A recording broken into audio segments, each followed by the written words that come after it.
Hi hello నమస్తే అండి. Welcome to Radharani's kitchen. ఈరోజు అల్లం పచ్చడి తయారు చేస్తున్నాను. ఇదిగోండి, అల్లాన్ని ఇలా చక్కగా కడుక్కొని పైన తొక్కు కూడా తీసుకొని చిన్న చిన్నగా ముక్కలు తరుక్కొని ఇక్కడ ఉంచుకున్నాను. అల్లం పచ్చడి చాలా బాగుంటుందండి, మీరు కూడా ట్రై చేయండి. ముందుగా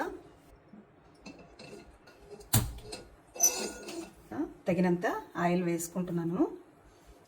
ఆయిల్ అయితే కొంచెం పడుతుంది, మనం అల్లం ఎంత తీసుకున్నామో దానికి సరిపడా. ముందుగా ధనియాలు వేసుకొని ఫ్రై చేసుకుంటున్నాను. ఎండుమిర్చి,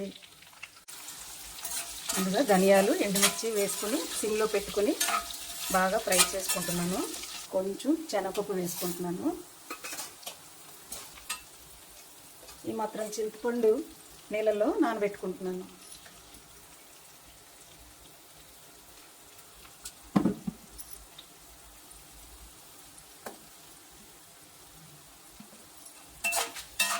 ధనియాలు ఎండుమిర్చి శనగపప్పు ఫ్రై అయిపోయాయి.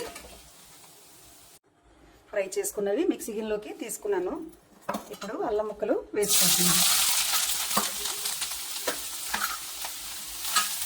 వీటిని కూడా ఒక 10 నిమిషాలు ఫ్రై అయితే బాగుంటుంది. 10 నిమిషాలు ఫ్రై చేసుకున్నాను. ఇలా ఫ్రై అయ్యాయి. ఇప్పుడు ఇందులో టమాటా కూడా వేసుకొని కొంచెం ఫ్రై చేసుకుంటున్నాను. ఒక 5 నిమిషాలు. టమాటా కూడా ఫ్రై అయిపోయింది. ఇప్పుడు ఈ చింతపండును కూడా వేసుకుని ఉడికించుకుంటున్నాను. ఇది వారం రోజులన్నా నిల్వ ఉంటుంది పచ్చడి.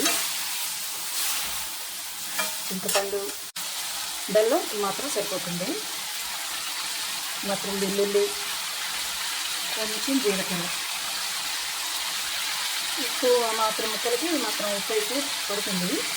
ముక్కలు తీసుకుని ఎప్పుడన్నా ఉప్పు మనం వేసుకోవాలి.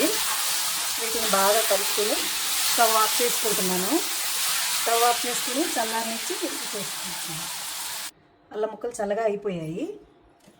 ముందుగా ధనియాలు ఎండుమిర్చి ఫ్రై చేసుకున్నాం కదా, ముందు ఇలా లైట్గా మిక్సీ చేసుకున్నాను. ఇప్పుడు ఈ అల్లం ముక్కలను కూడా ఇందులో వేసుకుని మిక్సీ చేసుకుంటున్నాను. ఇలా మిక్సీ చేసుకున్నాను అల్లం పచ్చడిని. ఇప్పుడు ముందుగా కొంచెం పోపు వేసుకుంటున్నాను.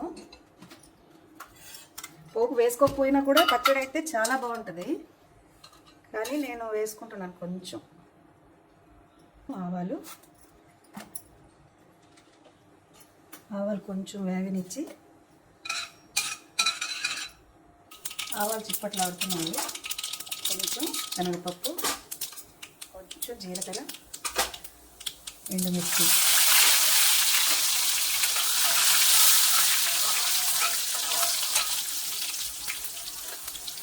కొంచెం ఇంగువ వేసుకుంటున్నాను. కరివేపాకు,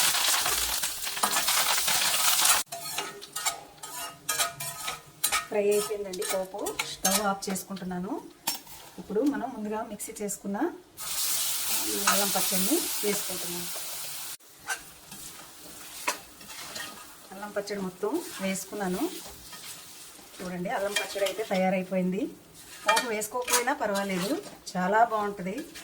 చిన్నపిల్లలు కూడా చాలా ఇష్టంగా తింటారు. ఒకసారి మీరు కూడా ట్రై చేయండి. రెడీ అయిపోయిందండి పచ్చడి. పిల్లలకు కూడా చాలా ఆరోగ్యంగా ఉంటుందండి పచ్చడి. చలికాలం చేసుకున్నారంటే అల్లం పచ్చడి కదా, తప్పకుండా ట్రై చేయండి, మీకు కూడా నచ్చుతుంది.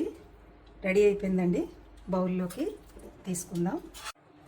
రెడీ అయిపోయిందండి అల్లం పచ్చడి. మీకు గనక ఈ వీడియో నచ్చినట్లయితే సబ్స్క్రైబ్ చేయండి, లైక్ చేయండి, షేర్ చేయండి. Thanks for watching.